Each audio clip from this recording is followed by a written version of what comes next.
All right, good afternoon, everybody. I'm back again, week 1.5, because we're not quite at week 2. Again, my name is Sylvia, and I am bringing you guys along on my Achilles rupture recovery and what I do to get to that point of recovery where I can be back active as I was before. So, from last week's video, I was asked to do to kind of give an example of how I get around with my crutches. Sorry if I keep looking. I got some notes over here, so that's why I keep looking to the left. But I was asked to show how I get around my house in my crutches, and I'm more than happy to do that. I actually live on the second floor of an apartment building, so that will actually show you guys how I get up and down some stairs, which will help. And then the other thing I wanted to show you guys that I kind of went over last time is the equipment. So the leg cover, the shower leg cover, the leg elevation pillow, and then kind of just give you guys a quick snippet of how my first post-op appointment went. So with that said, we'll get into the equipment that I purchased to make it more comfortable and manageable for me. So the first thing is the shower leg cover. So it's just a plastic, per se, like stocking. I ordered this on Amazon. It came two to a pack.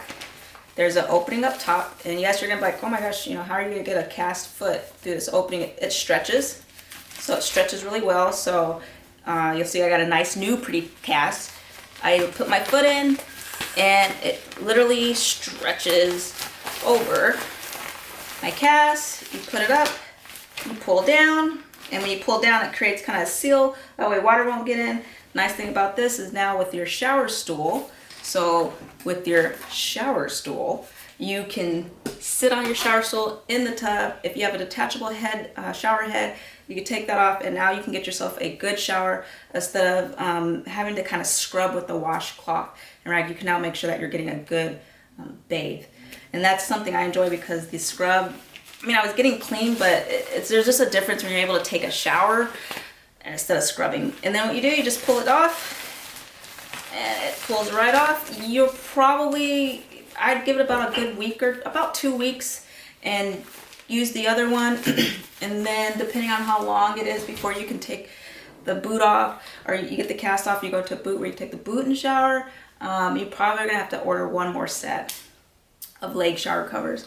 The next thing is the leg elevation pillow. So this is the one I ordered off of Amazon. It was, I believe, like $45. It's great for sleeping and sitting. If you're gonna sit, I recommend putting another pillow so that your leg is elevated higher than your heart to decrease swelling and just to help with the healing. One negative about this, as you can see, it's very long, so my whole leg and the cast leg foot fits in here, is you are going to feel, because I know I felt it quite a bit, a pressure, kind of like a pressure point here in the heel of the cast, and that's just from the hard cast and then the pressure of your heel sitting on that hard cast. The tip that the orthopedic surgeon gave me is when you have your leg elevated, put another pillow or have your foot, what you want to do is kind of have your foot dangle, and what he called it is like having your foot float. That way there's no pressure being caused in the heel hitting the cast and kind of creating that pressure point, which in turns kind of decreases like the blood flow, making your foot have that sensation of the falling asleep, the tingling, and just being very uncomfortable. Because I will tell you, there's been several nights where I'm trying to sleep, or at least initially fall asleep, and I'm getting that tingling feeling. I can't get comfortable because of the pressure of the cast. So that's kind of what I look for, is having my heel kind of dangle over so I have that floatiness and there's no pressure being caused on the heel and the cast. The next thing is, this was the boot I was initially given when I went to urgent care. This is not a walking boot. It's got two heel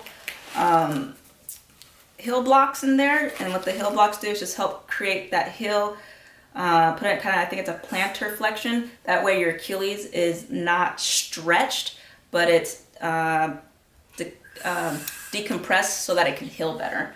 This is probably what I'm going to go into after my cast is removed this upcoming Friday. And I'm sure I'll still be non-weight bearing for probably another 2 weeks, and hopefully I'll be seeing a physical therapist within the next 2 weeks. So those are the products I want to show you guys, and everything except for the boot, everything was ordered off of Amazon. So I recommend, again, if you know you're going to be having Achilles rupture surgery, order these items before your surgery so that you have them and you can be comfortable. The only thing I didn't have before my surgery was the shower stool and the leg covers, so I had to wait for those to come in. The next thing I want to kind of let you guys know, I had my first post-op follow-up after the surgery with the orthopedic surgeon. Everything went good. I was only in there for maybe 30 or 40 minutes. That appointment was just for him to visually look at the wound. So the first cast that they put on during surgery came off, and they're not full casts. Everything's soft up here, so it's just the cast on the bottom to help protect the incision site in my Achilles. Everything's healing very well. Leading up to the appointment, I actually started getting some itching on the surgery site, which is a good sign because that means my wound is healing. So it got cleaned up with some more, I think it was iodine or some type of antibacterial swab, which felt great because it kind of scratched or at least rubbed my incision, so that helped relieve some of the itching I was having. Skin looked good. I didn't have any flaky or chafing skin on my leg or my foot. And then after the doctor was done, the first thing he did ask me, are you still taking your aspirin? I said, yes, aspirin is very important because with lower leg injuries, there's an increase for blood clotting. So make sure you're taking your aspirins until your surgeon or your physician tells you to stop taking them. That's going to be one of my questions I ask him on Fridays, when I can stop taking the aspirin. And then after he was done, I just got refitted for another cast. This one's a lot better, a lot more snug. It's not as loose as the other one. And just be mindful, if your cast does start getting loose, it becomes very uncomfortable for you, do call them, let them know, because they can redo this for you. You don't want to be in any pain, or you don't want it to be too tight, because one thing could be what I was informed, if it's too tight, that could mean there's swelling going on, and that might not be a good thing. So if you're exhibiting or having any issues, please make sure you let your doctor know so that they can take care of that as soon as possible. And the cast, the bottom of the cast is just it's just a fiberglass. It's activated with using water, and then it hardens. It takes a couple hours and it gets really hard. My next appointment is February 19th. That will be about my 2-week and 3-day mark. So at that time of point, I will be getting the stitches taken out. And the doctor said once the stitches are out, he feels a lot more comfortable that I can drive, because I will have to start going to work. I will be doing desk duties, but I will have to start going to work. So I will be able to drive once the stitches. It's just the concern with the pressure in driving. You don't want the stitches to come out or them to fall out, and now your wound's not healing properly. So with all of that said, if you guys have any questions about what else the doctor talked about in my post-op, which was not much, it was literally a 30-40 minute meeting. But if you have any questions about the equipment I'm using, or if you would like to request to see something, let me know. You might have to comment. I would say comment below, but it looks like the comments for some reason are just being disabled. So use one of my other videos to make a comment, and I'll get I'll get that notification, and I'll reply to you guys. So with that said, with the request of seeing how I get around on crutches in my house, I am now going to show you guys how I get up and down some stairs, and it's kind of how I just crutch around in the house. So these are my crutches. I'm 5'2" and 3/4", so I have the crutches set at 5'4". You need, when you're standing up, you want about a 2-inch, so about 2 fingers between the crutch and your armpit. You don't want to be slouching over when you're crutching, or feel like they're too tall where you're like this and then they're dragging and hitting the ground, actually causing more concern that you possibly could fall, because now you're scraping the ground, getting stuck. So it's pretty easy for me to get around in the house. Just kind of crutch around. Nothing really to it. So I just walk around here and go to my couch or go to the kitchen. So that's pretty easy for me. If I do have to hold a glass of water, water bottle, or plate, a lot of times I put it in my left hand. I grip my crutch under my armpit, and I use my momentum to swing myself to get where I need to get to. So that helps. It is hard, but you just want to make sure that when your crutch is making contact with the floor, that you have a good, stable contact, because you do not want to fall. I actually had almost fallen a couple times, and that was because I'm losing my balance. getting used to crutches, or the second time was carrying a blanket and the blanket got caught up under the crutch, so I almost fell. I live on the second floor, so in my apartment I don't have a washer and dryer. The washer and dryers are actually located on site, but down on the first level. So what I did was take a backpack, stuff all my dirty clothes in the backpack, put my backpack on, and then I was able to get down the stairs and up the stairs to wash my clothes. And I just leave my laundry detergent downstairs. When I went to get my clothes, stuffed them back in the backpack, and came back up the stairs. So that helped me. So now I'll kind of show you guys how I get up and down the stairs, and then I think that'll be about it. The stairs, I think, are probably a lot of people's concerns, so I'll show you guys how to get up and down stairs. Obviously, I've got to unlock the door. I'm leaning on the crutches for the support that I need. Open the door.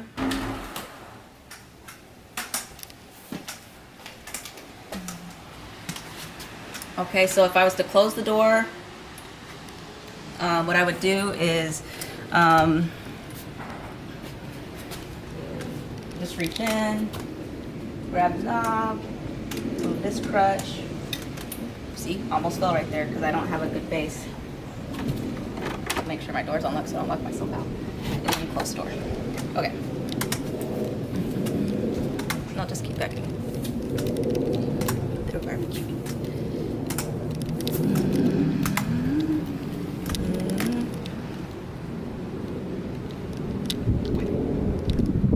Can you see me?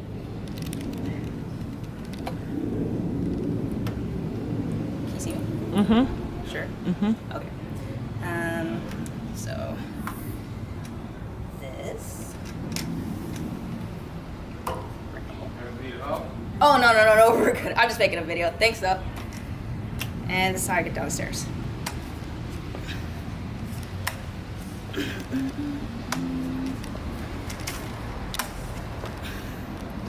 All right, and we'll do it back in reverse. So I'm gonna go upstairs. I'm gonna go back upstairs. Oh. You're a horrible camera person. Does that ground hurt? No. Oh. I don't know how am I doing this, but I see. I'm gonna have to do a lot of editing. okay, come on.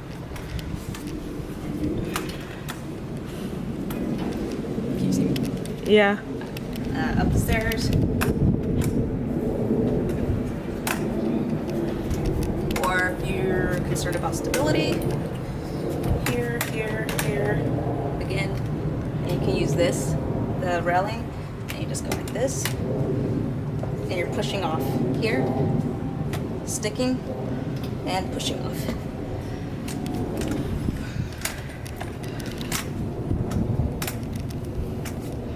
And that's pretty much it. So when I go open my door,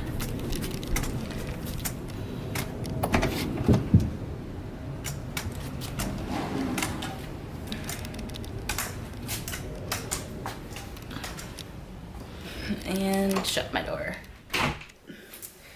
Alright, so I just went over how I get up and down the stairs. Just a few pointers. When you're going down the stairs, hopefully if you guys do live on a second or third floor, you have a railing, which stairs have to have as a railing. You just kind of tuck whatever side the rail is at. That's going to be where your support hand goes without the crutch. So you're just going to put the two crutches underneath, and you're going to put the crutch down, hit the rail, and you're going to use that rail as though it was another crutch. And you just crutch down one stair at a time. And you're just going to put that one crutch down, use the railing as another crutch. When you're going up the stairs, there's two ways. The first way I showed you guys was I have the crutch on the first stair. I used the crutch to get my strong leg on the next step, and then I push myself back up and then bring the crutches up. So that's one way you can do it.